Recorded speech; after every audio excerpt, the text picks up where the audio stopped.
Hello bachcho, let's read the question. The question says, how can you determine the atomic mass of an unknown metal if you know its density and the dimensions of the unit cell? Explain your answer. So to explain the answer, we must know the key concept for this question. Key concept is the density of a unit cell. Of a unit cell. Okay, so density of unit cell D is equals to m into z upon a cube into Na, where m is the atomic mass, z is the number of atoms,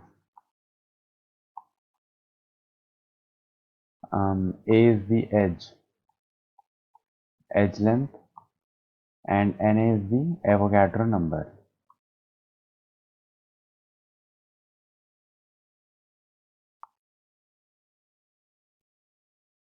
Avogadro number. So let's see.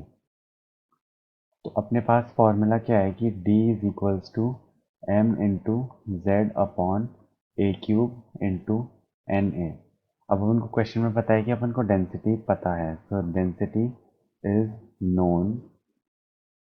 z अपन को metal structure से पता चल जाएगा, metal structure से पता लग जाएगा। अब जो अगला वैल्यू है a is equals to the age, तो ये भी अपन को पता है कि डिमेंशंस पता है अपन को, तो ये भी नोन है।